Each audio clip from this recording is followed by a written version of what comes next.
You are now listening to Chakras and Shotguns.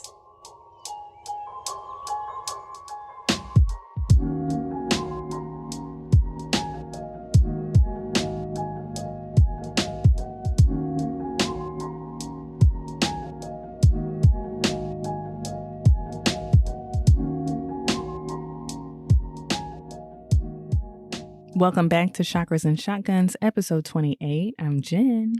And I'm Mik. Welcome back.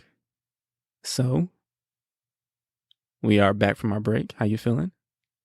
First off, Happy New Year. Yes, indeed. I still need a vacation from my vacation. I feel you. There's a thing that I hear people say all the time when it comes to traveling / vacationing with your children. Mm-hmm. It's kind of just parenting in another location. Without all of your accoutrement. Yeah, it's like we were in a different setting that was unfamiliar to the kids, so they couldn't be in their routine, and we didn't have all of the usual stuff. We were like, Bare bones. Travel things, Yeah. So it wasn't very comfortable. So, I mean, it worked out. Yes, we went to Florida. We took our girls to Disney World. Mm-hmm. So it was wonderful to see our oldest light up when she got to see the princesses. She met Princess Tiana. Yes. And Princess Elena. Who I was definitely calling Princess Jasmine. Yes. I was like, that don't look like Princess Jasmine's outfit, but I don't know any other brown princesses like that. I mean, she was brown. She had some jewels on her. I thought, hey, she must be from Aladdin. There was that time when Princess Jasmine was wearing a red outfit when she was kidnapped by Jafar. So I thought maybe they was just, doing a different colorway. I was like, all right, well. I mean, we looked it up later and Princess Elena is a TV princess, which I also felt was like low-key sneaky. Yeah. Like, why can't they just put her in a Jasmine outfit? And honestly, I didn't say this to you before, but the expression on her face, she was like, y'all don't know who I am. But we definitely called her Princess Jasmine to her face. Greeted her and gave her the farewell as Princess Jasmine. Anyway. But no, I'm just trying to rest and be mindful. I have a newfound respect for parents during this time. I think everybody in traditional work settings is like, oh, you about to kick it. You're going to take off between Christmas and New Year's. Those kids are home from school. That ain't no vacation. Daycare is closed. School's out. It's a lot. Yeah. But we did some fun things. We made gingerbread cookies that were amazing. I'm going to put that recipe in the show notes because they were thebomb.com. So it is the new year. Mm-hmm. I'm curious, do you do New Year's resolutions? I don't really remember in the past if you have, or at least you haven't really talked to me about them if you have. I mean, I probably have in the past, probably before we were together, maybe a year here, a year there. And then I quickly realized that I'm not going to lie to myself. And why would I set myself up for failure? You're just not good at keeping up with the routine of it, or? I'm just not one of those people. Yeah. And I think we'll get into it in our main topic too. But I'm not a creature of habit. I'm not a creature of routine. My routines are coffee in the morning and brushing my teeth. That's about it. And bathing, general hygiene. Yeah. But if somebody wants to get, you need to do this 10-step skin routine every night, I'm not your girl. Got it. I'm not going to do that. I think I was the opposite. I had too many New Year's resolutions. I would try to do it all. This is going to be my year, y'all. And I'm going to do everything. I'm going to go to the gym 5 times a week. I'm about to learn a new language. I'm going to learn how to cook. I'm going to do some swim lessons. I had everything on my list. It was a wish list for life for 1 year. And so I would never get to them all. Oh, gosh, my shit fizzles out so fast. So fast. I think I can do a month-long thing, but I still have to give myself 3 cheat days. So, some people are like, no, I went to Bikram yoga for every day for 30 days. Yeah. I'd be like, no, okay, I'm going to do that, but like I need like 5 off days. Mm. And then like 2 weeks in, I've used them up. Yeah. And then I just stop. Yeah. Yeah. Because life. Mm-hmm. Okay. Maybe I'm a little bit temperamental. Yeah. Wait, that was not an opening for you. I feel like that was more so of a rhetorical question. I'm just giving confirmation. That's all. But like with working out, right? It'll be like, oh, I'm going to work out 3 times a week. I'm going to work out every Monday, Wednesday, Friday. Mm-hmm. Sure. And then like without fail, I do it like the Monday and the Wednesday. And then the Friday, it's like, oh, it's my birthday party. This is all pre-COVID. Oh, it's my birthday party. And then I'm like, oh, well, I don't have time. Like, I'll go on Saturday. But then you gotta get your nails done or something for the party. Right. Mm-hmm. Or just be at the party. Mm-hmm. And then Saturday, I'm hungover. Yeah. And then Monday, I'm like, just forget it. Because you've already missed the day. Or if I, made it, then it's like Wednesday, like, oh, I'm kind of hungry. So I can go work out right now. All right. Well, do you have anything for 2022? Or are you just not even trying to go that road? You know what? I do have something for 2022. It's more so of I feel like everybody's like, I'm going to lose weight. I'm going to stop drinking. I'm going to work out more. I think I was just kind of reflecting on some of my self-work that I've been doing for the past couple of years.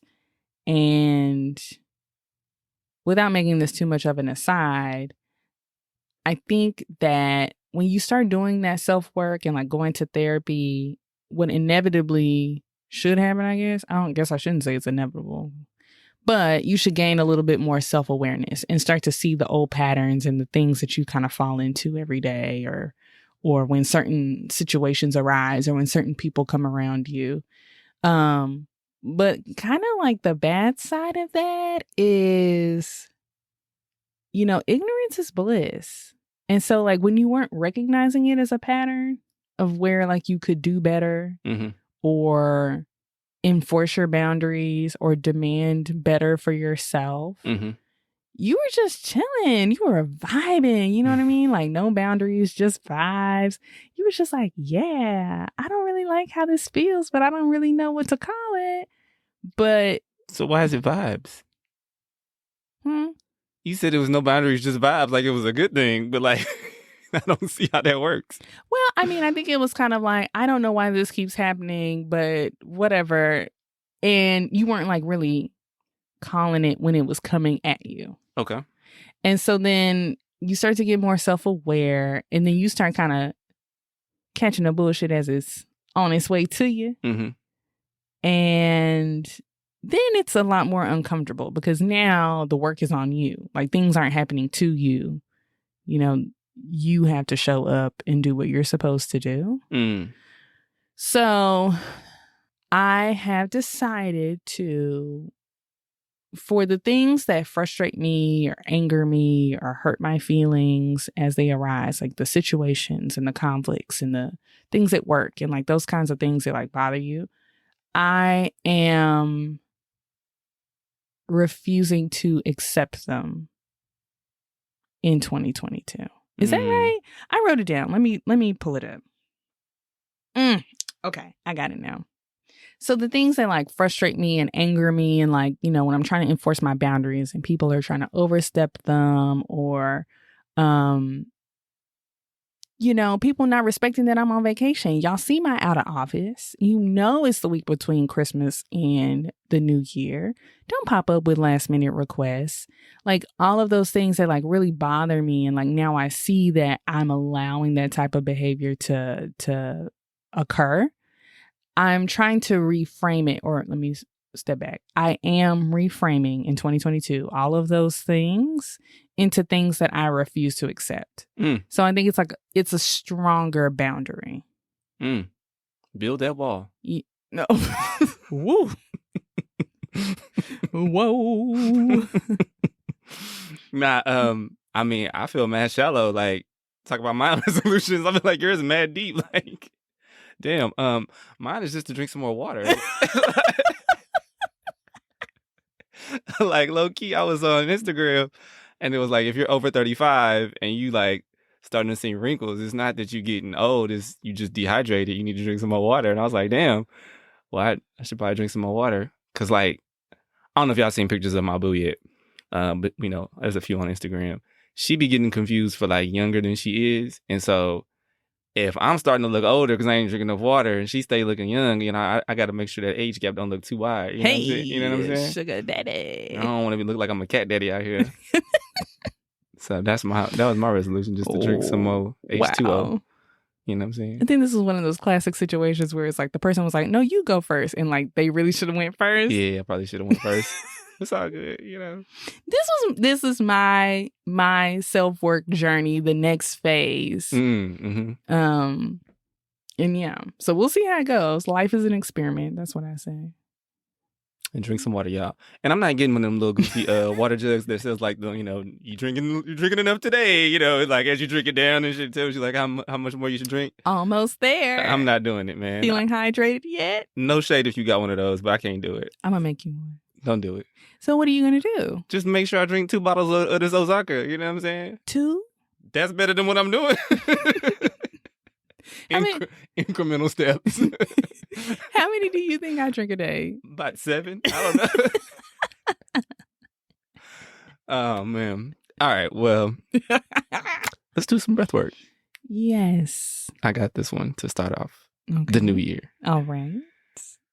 All right. So we're going to do a little bit of a white light visualization today.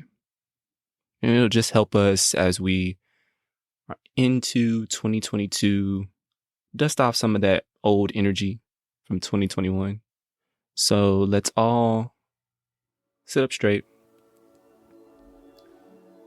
Rest our hands on our thighs. Close your eyes. And we'll start with 3 grounding breaths. In through your nose.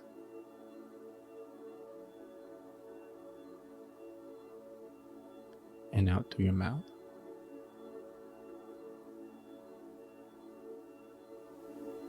In through your nose.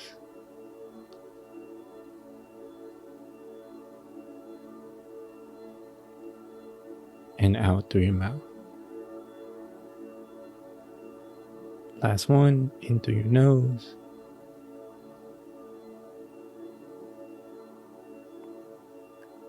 And out through your mouth. Now let's bring our awareness to our heart chakra in the center of our chest. And as we're sitting here in our heart chakra, I want you to imagine there's a white light coming down from above you. And this white light is positive, universal life force energy. It's love. And imagine that white light bathing you. It's washing your aura. It's clearing away any negativity, any attachments that no longer serve you.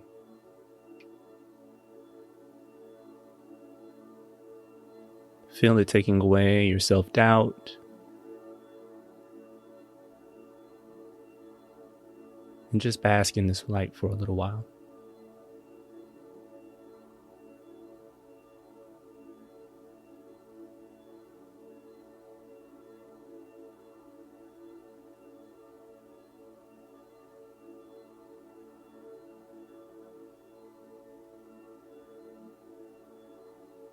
Imagine the light going through each of your chakras,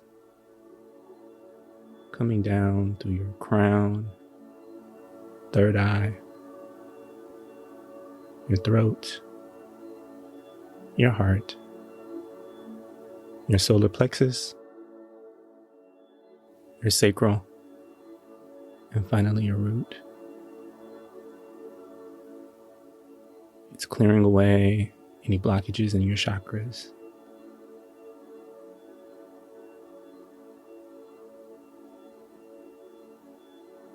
And we'll end with 3 more breaths to bring us back into the room. In through your nose.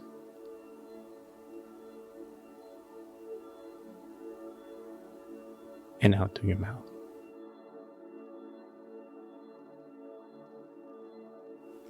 In through your nose.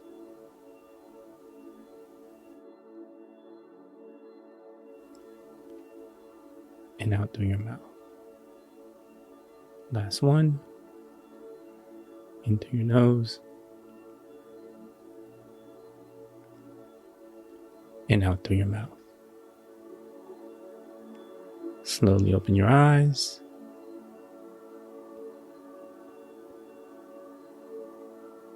And we'll get things moving. Very nice, darling. Thank you. Thank you. All right, let's move on to our main topic. Today, as we enter into 2022, we're going to talk about spiritual hygiene practices. Yes. I think as we've gone on this spiritual journey and learned more about body, mind, soul connections, and how energy can influence our thoughts and emotions, we've had to become more mindful about our own regular practices to keep us in tune and support us energetically. I feel like on this journey, like we started to get a lot more sensitive. And so like you're just a little bit more energetically sensitive to like what's going on around you. Like what kind of feels stale, what needs some moving, like what makes you feel good. The things that we like maybe before unconsciously or subconsciously felt, you know, like when you're around a person, you're just like, man, I like you. Yeah. Or, ooh, that person gives me the heebie-jeebies. Mm-hmm. Just like being in our own spaces and like, you know, in our home and figuring out what supports that spirituality as we like start to open ourselves up a little bit more. I'm not gonna lie, when I like from what we were talking about before the breath work, when people started talking to me about spiritual hygiene, I was like, look, I don't need no routine.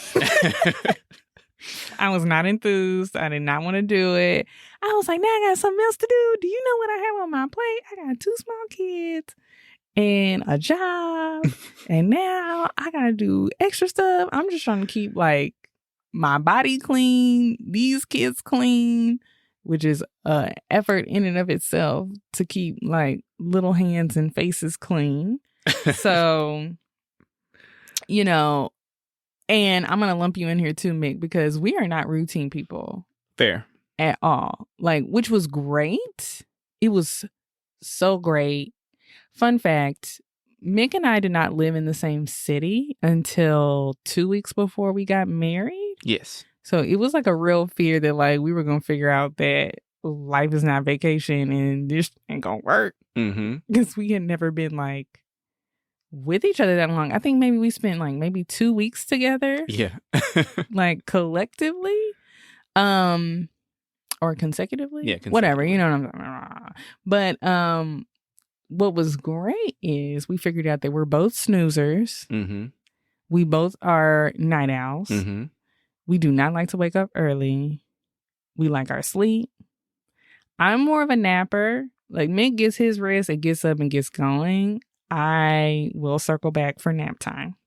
And that shows up in our human design, which we will get to very soon, guys. Yes.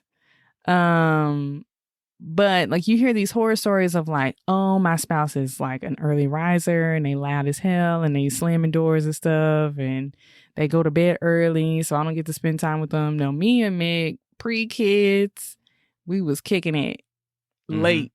But yeah, not routine people at all. Very much so like I'll get up to show up for the time you need me. Like we were not going to be those people that get to the office at 8:58 every single day. Mm-mm. It was going to be a little different. And for me, it was going to be late. But that's my business. But anyways. I'm not a tardy person, even though I don't like routine. So that's one area we do rub a little bit. She is I'm not a tardy person. I was trying to find a euphemism, but you know. Don't set that up to where it's like, I'm not a tardy person. That's where we differ. As if I'm not a tardy person. Jennifer. Don't do that, because we have friends that think that I'm like really on time and they don't know. And they listen to the podcast. Well, the thing is, you're typically rolling with me No, when we show up. no. And so I make sure we're on time. Is that not true? I don't know why you want to hurt me like this in a public forum. Okay. Well, if you want to lie to the people, we can. But can you tell them that I've gotten better? You have gotten better in the 6 years that we've been married. Yes, absolutely. Okay. So I wanted to circle back on something that you said, just in terms of like us being able to pick up on energy, right? Like if folks haven't been listening to previous episodes, Jen and I are both empaths. And so we, as empaths, we take on a lot of energy from folks that we interact with and have to do a lot of work to kind of separate ourselves from energy that doesn't belong to us. Mm-hmm. And so, we've learned more and researched, and, it's just been kind of interesting to see in more like scholarly texts or whatever, just these ideas of around kind of spiritual hygiene and spiritual practices, right? We've all heard the expression cleanliness is godliness. And I think that just kind of shows up across a lot of different religious as well as scholarly works. Mm-hmm. Piggybacking off of your piggyback about being an empath, it requires a lot of thoughtfulness, because you can very easily, and I don't know if it's necessary, I think this is true for empaths, but I think it's also true for people who are starting to feel more open spiritually, is that you can kind of float through life and your day and start to feel a little irritable or start to feel a little cranky or not really feeling like yourself. Or maybe it's manifesting physically, right? Like your stomach starts to hurt and you're not being thoughtful about like who you interacted with, what was going on that day. I always talk about like not taking on what's not yours. So yes, like keeping all of that clean. And even though I am not a routine person, I do love being clean. I love cleaning stuff up. And so I was able to reframe our hygiene practices into being cleanly. So we'll get into some specific practices, but cleanliness is godliness. Like that's spiritual hygiene 101, basic level. Like go clean your house. Like literally just like go clean your house, wipe some stuff down, wash your dishes, clean the kitchen, vacuum your floor, like cleaning your house. And like it comes up all the time. Like I follow some Twitter accounts, like people who were in hoodoo and conjure and all those types of things. Like they talk about making sure your house is literally clean, cleaning your body, washing your hair, wash your legs. Okay. So, like I'm one of those people who, if I sit down to work, like on my day job, and my like workspace is not clean or it's cluttered, I feel claustrophobic. I can't think. Like I'm one of those people, and I think sometimes people are like, you're just procrastinating, but like, no, I literally feel better like once my workspace is clear, or, the house feels lighter after, the house is cleaned and picked up and the toys are put away and the dishes are washed and all of that kind of stuff. So, when life happens and all of that clutter and mess starts to come in, like I can feel myself like start to sag. Like I feel like my energy goes down. Like I'm so tired. I think there's an aspect of like I'm overwhelmed by like what needs to get done if I'm trying to get to something and I'm like, look at the house. But, it just starts to feel like, it feels like weight. And when you like move all that stuff and everything's kind of put into its place and the house is freshened up, you just feel lighter. That's how I feel when the house is clean. No, I agree. With coronavirus and quarantine and lockdown, like we're pretty conservative because of this. We have small kids. So, our house and our dog was seeing more of us than they had ever seen before. So, you're just in the house all day long.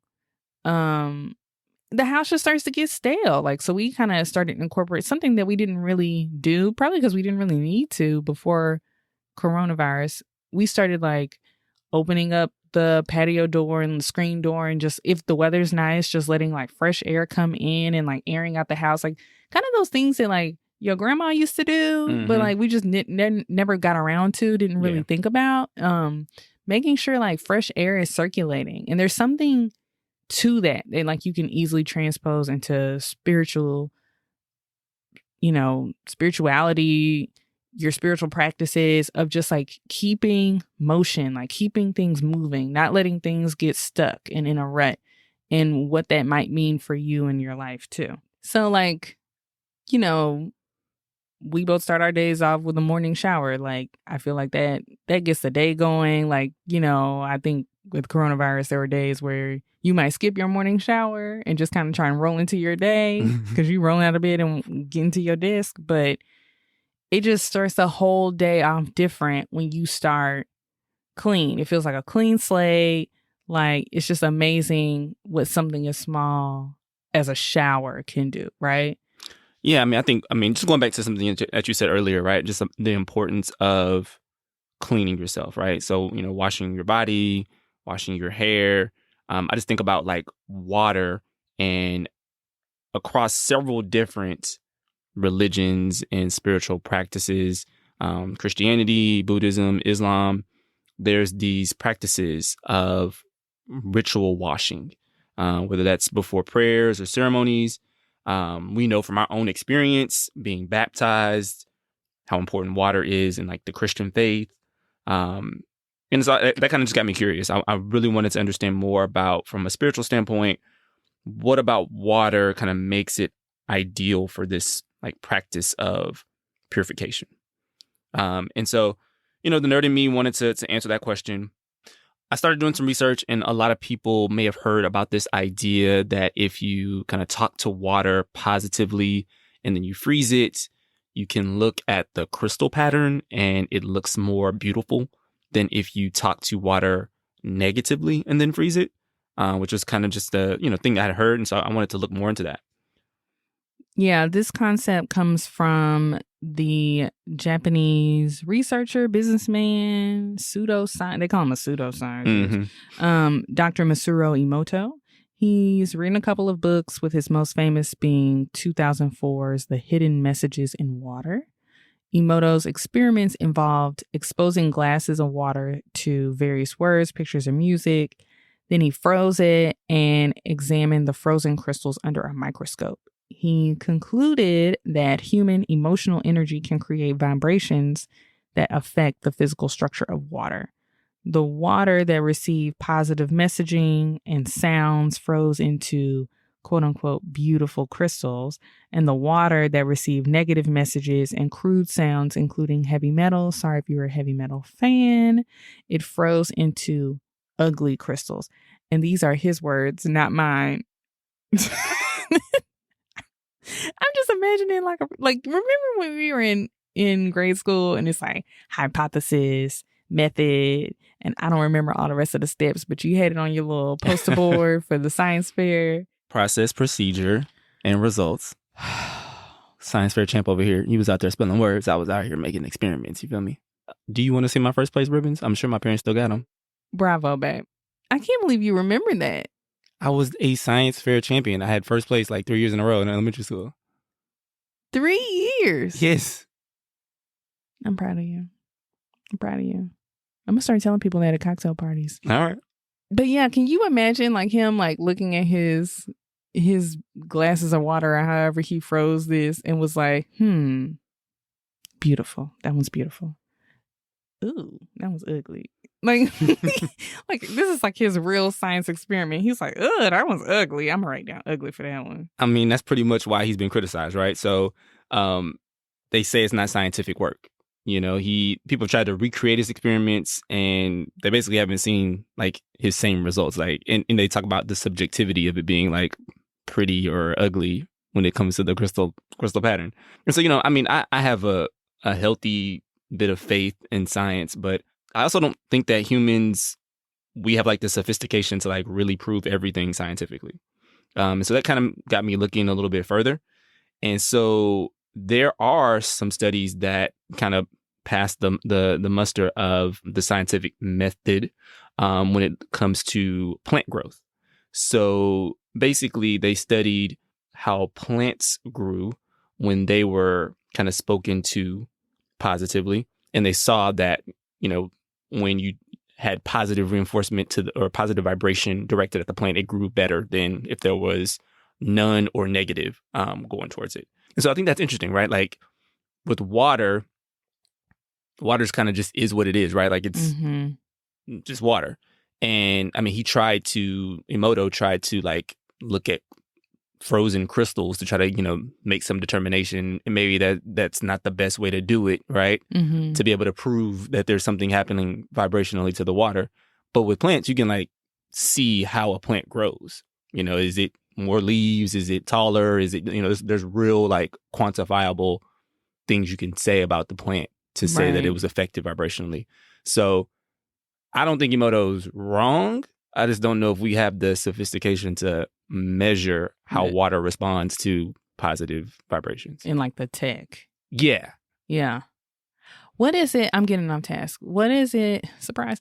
They did that microwaved water experiment. Mm-hmm. I don't remember the details. Yeah. I think they were using it to water plants. Yes. And those plants were dying. Yes. Why is that? Let's look that up. I don't really remember. Because I'm like, is it killing the molecules? I don't know. And what are we putting in our bodies when we microwave our food? Yeah. Especially like when you like microwave water. That's the direct correlation, right? Like if it's killing the plants, you shouldn't be huge no. Yeah. Please don't. I saw a woman microwaving water for tea on Instagram the other day. And you know what? I used to be one of those people. But I was young and dumb. And she was at least 35. So let's learn from that, shall we? Use a pot, get a kettle, get an electric kettle. I'm off task again. Yes. I'm coming back.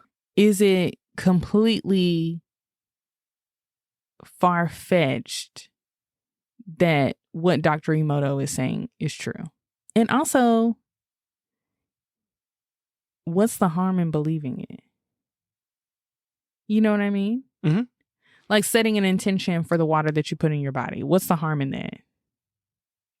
I don't know.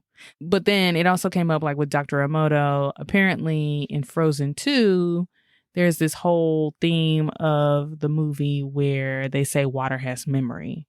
And there were all these articles like debunking that. Like there's nothing to show that water has memory. But there is a part of me that's just like, sometimes it feels very arrogant to think that we have hacked all of the mysteries of this planet and even ourselves in relation to it. I agree. I think like the point of all of that was to really kind of discuss, I believe water actually does respond to vibrations in intention setting, and it does in your Frozen 2 example. I think it does actually retain memory, right? If you can speak intentions into water, then it's like remembering those things. So I think, why we see so many religious practices that utilize water, and why we can have such, deeply profound experiences with baptism, or even like where we see Hindus who go to the Ganges River and they perform, ceremonies in that water, or the Jordan River in Israel, where a lot of Christians go and want to be baptized, right? These profound experiences that we have that are deeply moving and, very emotional for people. I think, it's because of water and that the properties that maybe we haven't really been able to discover about it from a scientific standpoint. Mm-hmm. Moving away from traditional religion, we've talked in the past about working with water to balance specific chakras. Additionally, water is a great way to cleanse your aura and reset your energy. So sometimes I like to set an intention for my shower, like that the water is rinsing off my aura, eliminating anything that is in mine.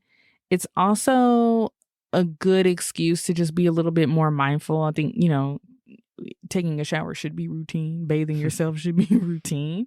And I'm guilty of like turning on a podcast, listening to music, kind of ruminating on all the other stuff I have to do, and like being like, okay, and then I need to do this, I need to do that. But like intention setting, I feel like makes me very, very mindful of like, okay, this shower serves a purpose, not only for my physical body, but for my spiritual body. And that I'm going to be very intentional and focused on what this is doing for me. And I think it makes me very, very present instead of worrying about what this person said to me, what this email said, or what I have to do, past and future. I think is, we're always kind of vacillating between like thinking on something in the past and worrying about something in the future. And so for me, it becomes self-care.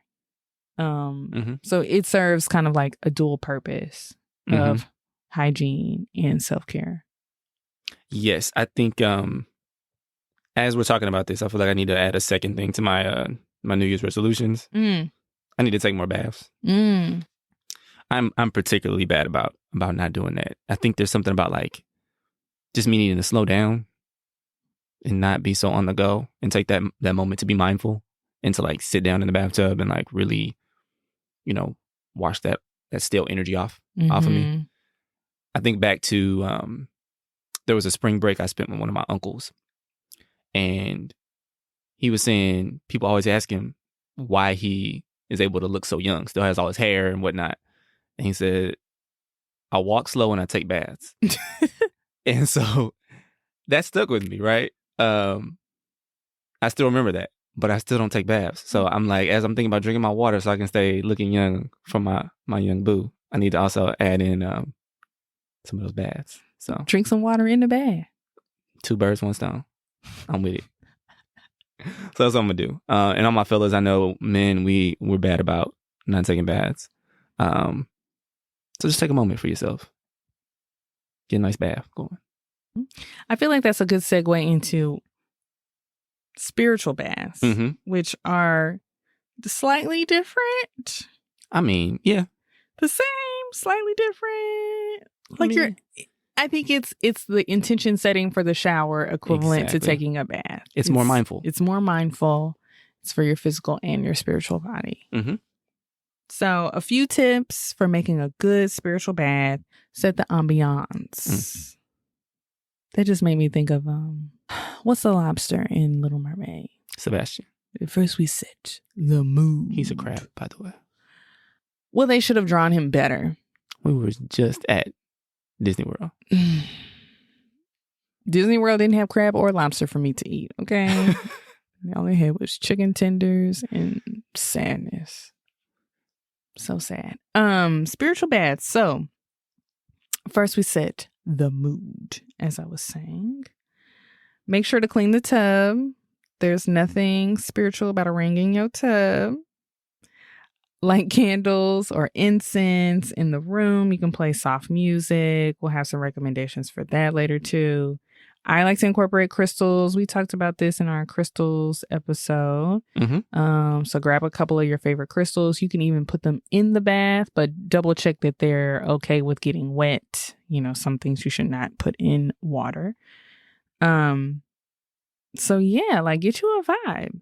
Get you a vibe going. Salt is key for a spiritual bath, and you can also use this for a regular bath, which I think is great. Sea salt, Epsom, or pink Himalayan salt. So starting with pink Himalayan first. That's a salt mine from the Himalayas. Playa from the Himalayas. Benefits include reducing fatigue, stress, and pain, delivering magnesium to the body, and the treatment of skin issues like acne and eczema. You got eczema? It comes in a variety of colors, but is most often found as pink in the States. Epsom salt, that gets its name from where it was discovered, the English town of Epsom. It's technically not a salt, the more you know. And it's made of magnesium bonded to oxygen and sulfur. It has a higher magnesium content than Himalayan salt, and the benefits include relieving soreness, itching. Why are you itching? I mean, maybe you got some poison ivy or something. I don't know, man. Got bit by insect. Sunburn and swelling. Sometimes I like to mix both salts. You want to aim for like 1 to 2 cups of salt total in a standard bathtub. If you got some like big old jacuzzi situation, then, up it a little bit. Also, if you don't have a bathtub, but you want to get into like some type of salt practice, you can also put this in like something that you could fit your feet in. And I'd probably do like maybe half a cup to 1 cup then for something like that size, and soak your feet. And so that can kind of also have that same cleansing and resetting of your aura that you can incorporate that way. Yeah, a couple other things that you could put into your spiritual bath. So baking soda, it can be used in a bath for detoxing. You can mix a half cup of baking soda with a half cup of Epsom salt for a nice little detox mix. Just one disclaimer, if you are pregnant or nursing, or if you have diabetes or high blood pressure, you should avoid baking soda in your bath. It can be absorbed through the skin, and it's apparently not great for those conditions. So saw that when I was researching it. Lavender. So you can have lavender salts or loose herbs, and those can be added to your bath. Go with ahead. Your lavender. I knew what you were talking about. Rose petals. So these are also great for detoxing and can help to soothe anxiety. Fellas, if you want to do something, a little romantic for your lady, just throw a little rose petals in there in the bath for her. It's romantic and it helps her, detox. And, hey, look. You know what I'm saying? Give me that look like, why are you talking about that? No, I'm going to make it do what it do, baby. Calendula, it has anti-inflammatory properties, and it can also soothe irritations on your skin. And then chamomile. Chamomile is soothing. It's antibacterial, and it can help to heal sensitive skin as well.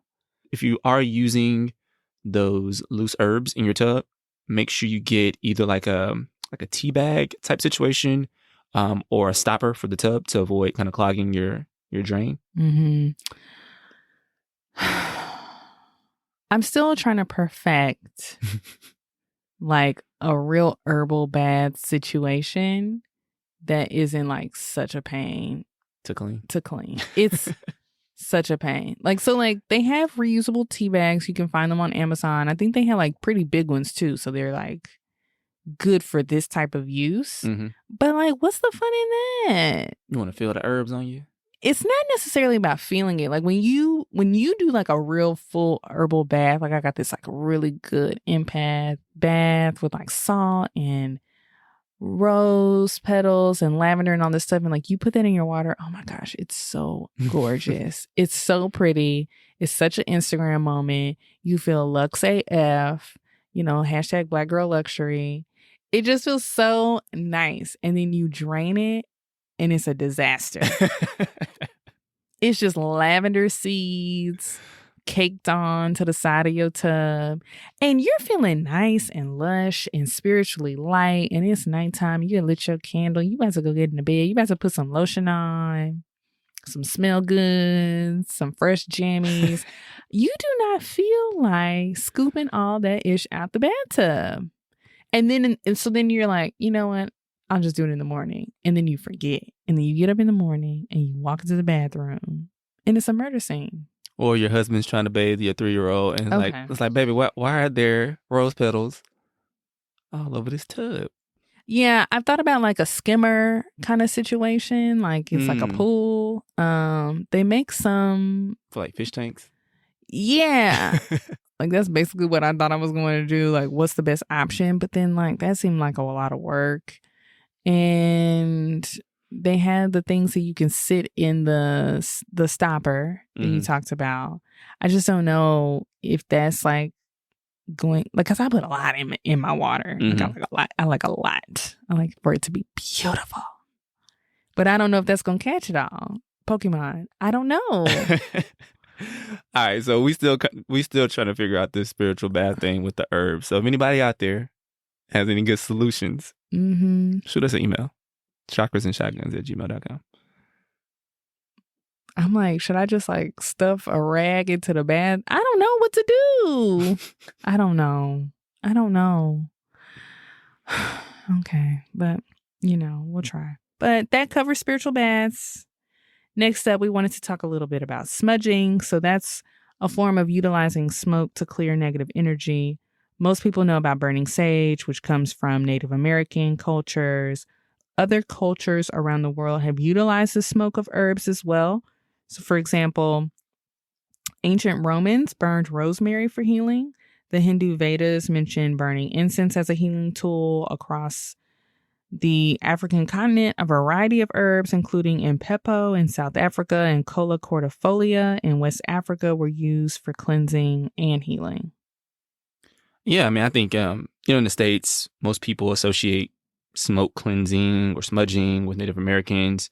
But it's interesting, you can see across a lot of different cultures how they view kind of smoke as a cleansing element, right? So just, seeing those similarities is really interesting to me. What we talked about with water, now smoke, it's just kind of universal when it comes to use of these elements. So even in the Bible, there are 121 references to incense. We also know about, the wise men, story of Christmas, or the story of Jesus being born, where they bring frankincense and myrrh to Jesus when he was born, which, is a common substance that's used in kind of burn bowls or incense and smudging. Real quick, fun fact. I should probably be embarrassed to say this. I used to think frankincense was like something made up. Like, I thought that they brought it for Jesus, and then like nobody ever had no more frankincense. Like that just was like that was it. It was like a special gift. Like I mean, you can pick up myrrh at Walmart. Like it just was not a thing. Like frankincense. It also sounded a little bit like Frankenstein, so maybe I just like really mythologized it, I guess. No, I think we're going to talk about that more, right? Like a lot of things in the Bible feel like mythology. Like they don't really exist, but like they do. Like they're present. You know what I mean? Like, yeah. I'm like, without getting too far down that rabbit hole, I feel like there's a lot of things. They make things more exclusive and more. There's like elitism in the Bible, I feel like. In the teaching of it, you mean? Or? Yes, in the teaching of it. I think like in the way that it is interpreted and brought to people is like Mary talked to an angel. Multiple people have talked to angels. But if I told you I talked to an angel, you would think that I was insane because that is reserved for those people from a very long time ago is how that feels. Frankincense and myrrh was like this very prized possession. And so like me finding frankincense incense at my local like crystal shop, there was a disconnect there. Like I had to get over that hump. Yeah, no. That leads into some of the things that are commonly, burned for smoke cleansing or smudging. So we can start with frankincense. As you mentioned, at one point frankincense and myrrh were considered more valuable than gold. It is currently, used to cleanse and protect the aura. As well as used to promote clairvoyance. Moving on, sage, which we talked a little bit about already. It is used for blessing, healing, and cleansing. Indigenous people believe that the smell invites positive energy into the dwelling, and the smoke can also repel negative energy. Cedar, so it's used for positivity and purification. It's great for moving into new spaces. Palo Santo, it is used to brighten the energy of a space, invites in creativity and good fortune. Sweetgrass, it can be inviting of positive energy as well. The smell can be enticing to everyone, including spirits. So it's recommended to be burned with sage. One clarifying note on that is that like basically sweetgrass smell good to everybody, good and bad. So like you want to clear out any negative energy with the sage that might be attracted to the sweetgrass. Got it. And then mugwort. It is known as a dream weed because it can stimulate dreams, and it's also protective as well. Before we get into how to smudge, we try and stay woke and be culturally sensitive, and also sustainable. So the question did arise, like, how do you adopt some of these practices that may not be culturally yours? Like, I think it's responsible to ask yourself that. Indigenous people treat some of the herbs that we just listed as medicinal and ceremonial. When I'm saying indigenous, I mean like Native American, indigenous to America. At one point in Canada, it was actually illegal to burn sage. It was like, it was illegal for indigenous people in Canada to practice like any indigenous religions, which included burning sage, which is, it's a spiritual practice. That was like in the 1800s, and they finally outlawed it in 1951, I believe. But like, it was literally against the law to burn sage. Dang. And now the little heifers on Instagram and TikTok talking about, oh my gosh, let me clear the energy, let me clear the room. So, you know, if it was something that people were persecuted for, I think you need to be sensitive around that. I'm not saying that you can't burn sage. So it's all the rage right now. I did like a very quick Google search. You can buy sage at West Elm and at some point in time, Urban Outfitters. Urban Outfitters might have gotten some heat for that though, and like took that off of their website because you couldn't. It was all sold out or not available. So what happens when like there's a high demand in a capitalistic country like America? Commodification of sage, and so white sage that is grown on these reservations, like people are coming in onto these reservations, taking all the sage, like smuggling it out. Like some people were arrested in 2018. They had smuggled like 400 pounds of white sage. Not dope, not cocaine, not that, you know, in love with that cocoa. They were out here smuggling sage off an Indian reserve and went to jail for it. For other people to be like, I'm, you know, inviting positive vibes. Like, they makes you feel kind of gross. Yeah. So that's illegal. You can't do that. Don't sneak onto reserve and steal, you know, some white sage. That's very illegal. So, but here are some tips for avoiding cultural appropriation and commodification of sage and trying to be more responsible and sustainable. So indigenous people actually believe that you should not buy sage. Like, it should not be something for sale. Like, that's weird. It's very weird. So in Canada, they actually have Indian friendship centers. I think they're kind of like Native American centers. Like, I think in the States, like I found a couple of like Native American heritage centers, and like, I'm trying to think of like a good parallel. But I guess like it's like the VFW places where like veterans can like gather. Okay. It's like a community center for indigenous people. And apparently you can just call and be like, hey, y'all got some sage? And they're like, yeah, like we want to share it with you. It's a gift. It's something to be shared. It's not something to be bought. So, I mean, maybe this is just my capitalistic conditioning, because my immediate thought was like, who pays for that? Like, who's paying to operate the center if they're not selling the sage? Like, you know what I'm saying? Like, I don't know. Maybe it's donations. Maybe it's like I'm federal grant money. I'm sure you don't know the answer. That just like immediately, it just kind of reflects the conditioning of that everything has to be paid for, and somebody has to be left holding the bag. Exactly. Yeah. Yeah, when I was reading about it, like how they teach children on the reservations about sage, it's like very sacred. Like, you should actually not pick sage if like you're not in alignment, you're not in a good mood, like your energy's not right. Your intention has to be very pure and positive to even go and pick sage. So for them, like, people farming sage and picking it, you don't know what that person's going through that day, and they pick it, and how many people have to touch it before it gets to you. Like, they believe that every touch is an energy signature that's left on the sage that you're now bringing into your home to clear negativity. Dang. And so I'm thinking about like our crystals episode. We talked about like using sage to clear a crystal. But how you clear the sage? Can't sage. Which brings me to my next tip. Grow your own sage.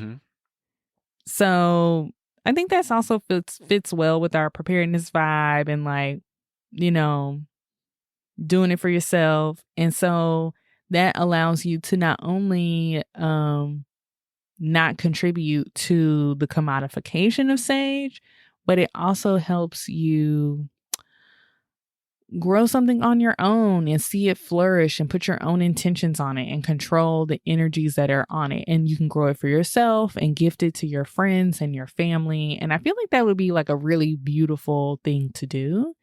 I started looking into it, and then, then I got really overwhelmed because it's like you can grow it from seeds and blah, blah, blah. But it might be something we look into in the spring. Yeah, I'm into it.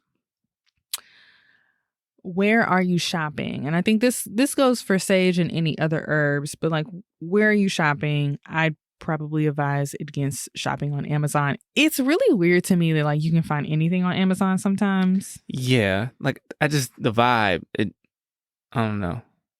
Like getting sage on Amazon is kind of weird to me. I don't know. Maybe it shouldn't be, but yeah, maybe you shouldn't, but I don't know.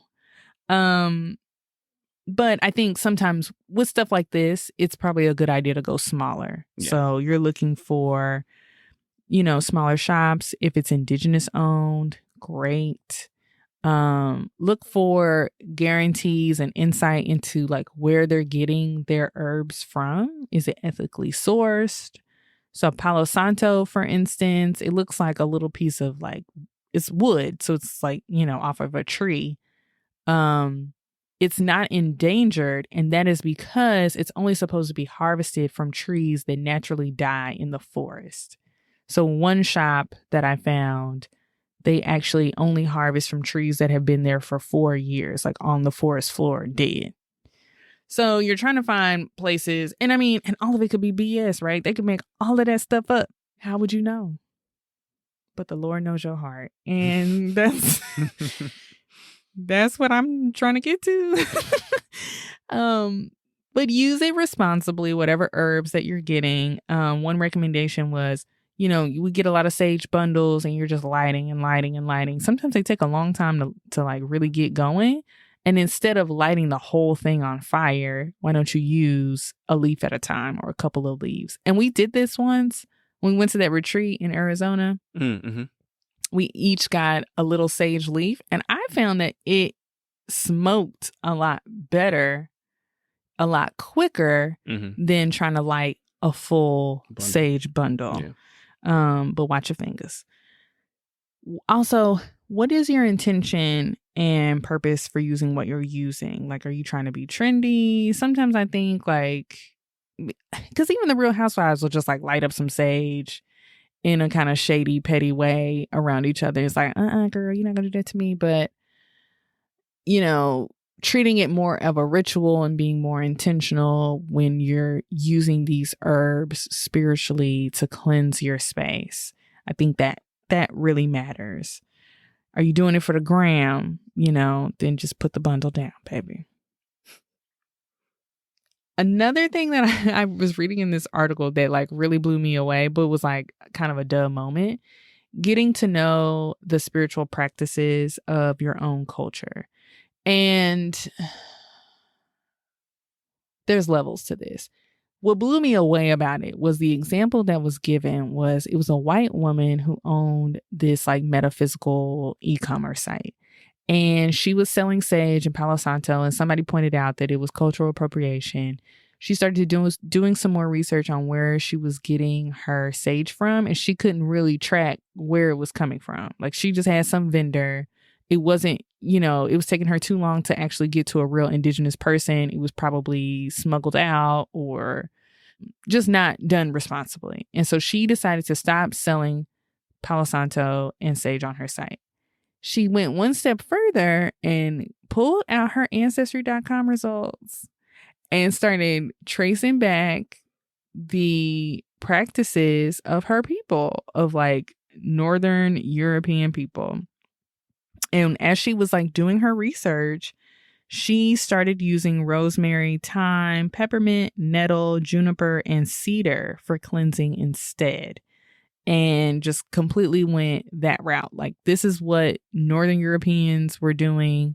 And she said every culture has their own magic, and you just need to do your own research to getting to the root of that. The reason why I kicked off and was like, there's levels to this. I think being like African descendants of slaves, that's tricky and that's hard to do. You know, Ancestry.com can give you a little bit of insight. I haven't done as much research as I probably should on my own results and what that magic looks like, but I think it might be a worthwhile exercise. But, you know, it's levels to that too. But yeah, so every culture has their own magic. So maybe spend some time looking into what that looks like for you.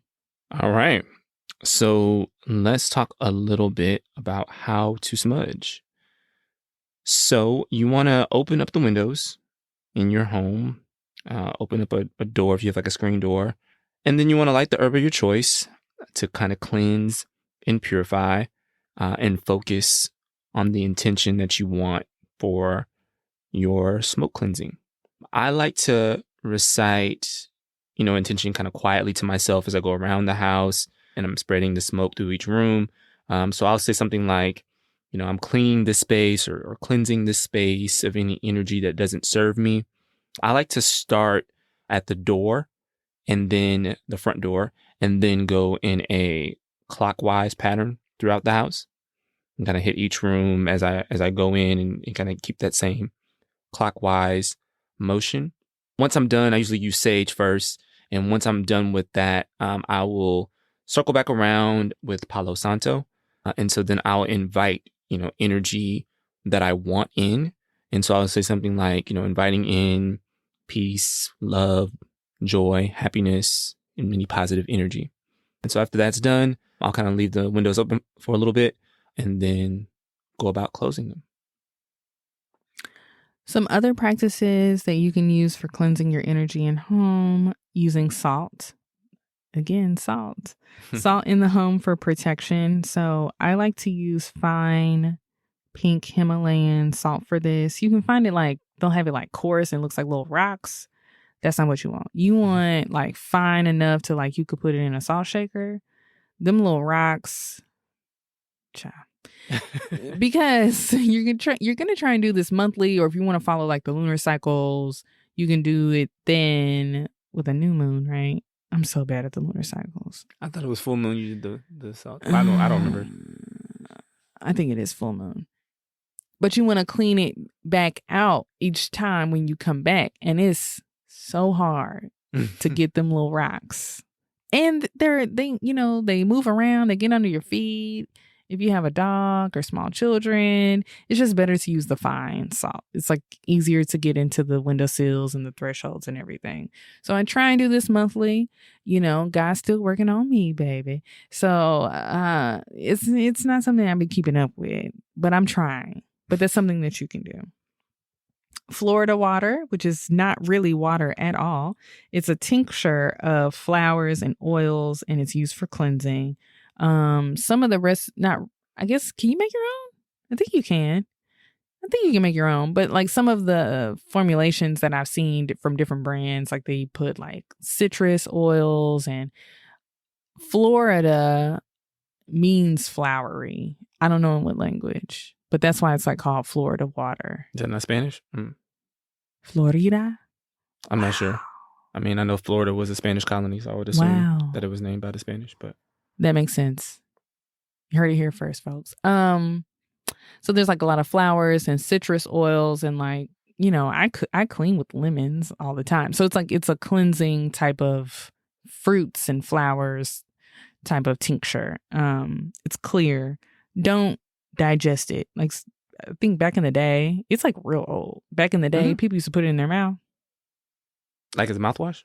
Yes. Yeah. Don't do that. It has roots in American slavery, where enslaved people utilized it for their spiritual practices. You can use it as a floor wash. You can spritz it in a spray bottle into the air. Which you should do that, and also put some in a travel size bottle and take with you.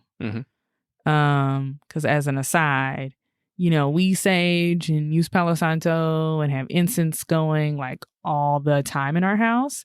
And it's been a little bit of a struggle when we do travel.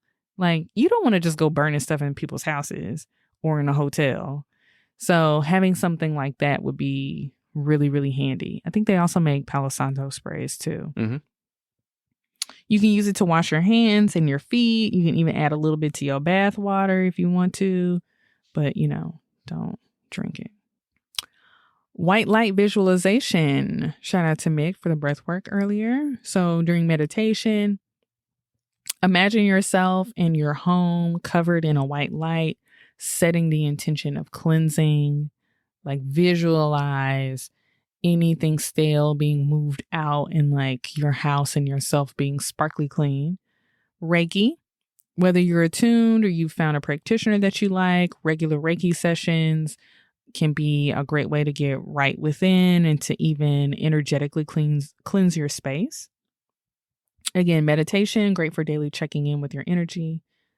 Again, meditation, which is great for daily checking in with your energy, your chakras, maintaining your high vibrations.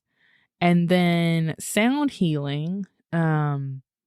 And I said this is a hygienic practice, but it's like something you can do every day. Mm-hmm. So we love the channel on YouTube, Meditative Mind. They also have a page on Spotify too. So these are ambient videos and they pair it with like some kind of trippy visuals, but like our TV, we can turn the picture off. So I just like play it on the TV with the picture off. And they're, I wouldn't call them songs. Yeah, they're more like tunes to different frequencies. I actually want to do an episode where we like talk a little bit more in depth about sound healing because I think there's a lot that you can go into. Mm-hmm. I have some tincture bells that I'll use throughout the house as well to kind of help clear out the energy. So that's all kind of in the same vein of utilizing sound energy to, just bring more positive energy into your space. Singing bowls and tuning forks and all of that. Mm-hmm, mm-hmm. Coming back to water, like, have you seen those videos of people playing different frequencies and like making the patterns in water? Like, absolutely. That is so trippy and cool to me. Mm-hmm. So they have different videos for like different things, like cleansing negative energy, physical healing, uplift your mood, manifestation. They're all like different frequencies. Like it'll have like the number of hertz that the video is tuned to. We got 2 small kids, 2 kids under 3. It's a lot of noise going on, a lot of things happening. People trying to learn how to walk up in here and they falling down and it's a lot. But I can feel the collective energy of the house just kind of chill out for a minute. When I put Meditative Mind on, it just kind of like zens everybody out. People kind of just calm down. We're still like, nobody's like in a trance or anything, but I don't know if you've experienced that, like when we do that. And it usually syncs up well with like you start saging the house and doing Palo Santo and all of that. I like to sage the house at least once a week. And definitely there's times when I slip on that, maybe 2 weeks since the last time I did it. But I can usually start to kind of pick up and feel kind of the energetic consequences of that. Things start to get a little awry in the house, a little chaotic. There's been instances where like our dog just had a poop accident in the house out of nowhere when, he's been potty trained for years. And it's like, why all of a sudden are you pooping in the house right now? But it wasn't the only thing that happened, right? Like our baby's been inconsolable, or our oldest is like bumping her head into the wall randomly. The Wi-Fi is acting up. Jen and I are grumpy towards each other. It's just like kind of all is happening at the same time. And you're like, this can't be a coincidence that like all of these things are just kind of weighing, and there's this heaviness over kind of the whole household. And so, yeah, I just attribute that to us needing to kind of clear out some of that energy, whether that's just opening up and letting that fresh air that you talked about at the very beginning, and just, really starting to clear the space. Yeah, like I said, I try to get to it at least once a week. Yeah, I think those times we'll look at each other and be like, what is going on? Mm-hmm. I'm like, wait a minute, what is happening? What is happening? Like everybody's just kind of losing it. For me, I'm trying to get more thoughtful and more keyed into when I'm feeling overwhelmed and when I'm feeling stuck. Like I'm kind of wading in mud or trying to push boulders uphill. And it doesn't even necessarily need to be like I'm trying to work on a major project. It's like, hey, you have 3 dishes to wash. And I'm just like, oh my gosh, I can't. And it's like, why? What is going on? Like, what's happening? And for me, that's usually a good sign to start clearing some things out. Well, I actually got a message during meditation. And we actually haven't really like dived deeper into that, which I kind of want to one day, maybe more extensively, I guess. Yeah. But like typically people call them downloads. And so it's like downloads from higher consciousness, your higher self, your spirit team, your spirit guides. It's like messages from the divine, Christianity, like God told me to do X.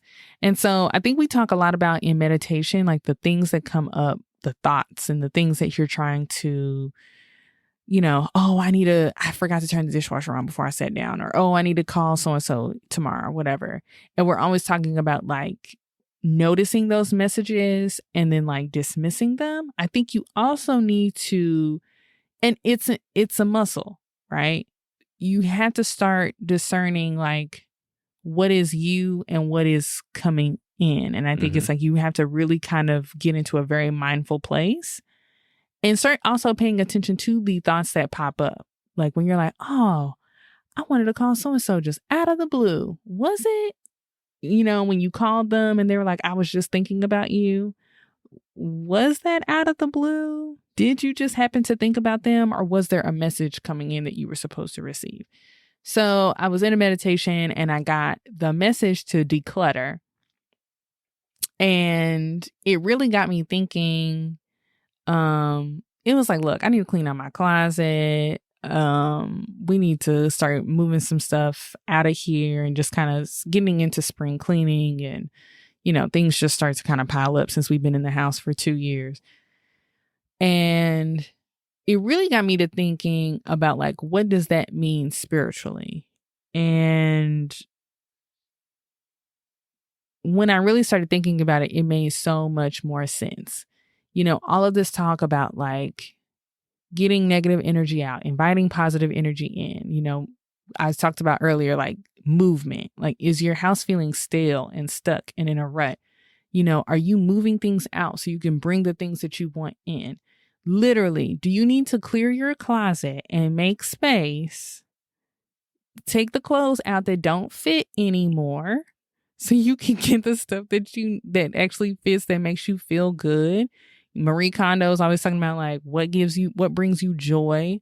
Like I think people are like, oh, that's so cute. Like, oh, this sweater doesn't bring me joy anymore. But like that is energetics. Like that's something energetically that you're trying to do. Yeah, she talks about in her show how like each object has its own energy and wants to be useful, right? So it's like, allowing those things to, achieve their highest purpose. Mm-hmm. I think we spend a lot of time talking about manifestation and vision boards and the things that we want to bring in. But are you creating room for it? Like, is there space for it?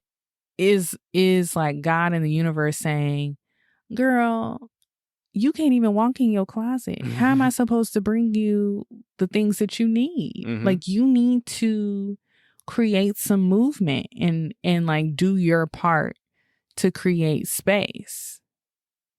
Are you also creating a space that's more positively tuned to bring in more positivity? Or is your house dirty and you're just inviting in more mess? I hear you. So just kind of some parting words. I think we've had a lot here to unpack. A lot of different things that you can add to your to-do list. Jen is looking at me like I'm not adding that to my to-do list. I don't like even things on my to-do list. Thinking about that at all. No, but there's a lot to unpack here. Hopefully you find some things that resonate with you that can help you just to kind of clear out old, stale energy, release things that no longer serve you, and help you move in this new year in a really energetically in tune way. I just also thought about that superstition of like bringing in the new year with a clean house for the year to come. So, this is dropping on the 3rd. So hopefully you already was doing your work. But yes, clean up so you can level up. As always, if you have a question, please email us at chakrasandshotguns@gmail.com. You can also find us on Instagram and YouTube. And finally, if you're loving the show, please subscribe and give us 5 stars. Thanks, guys. Namaste.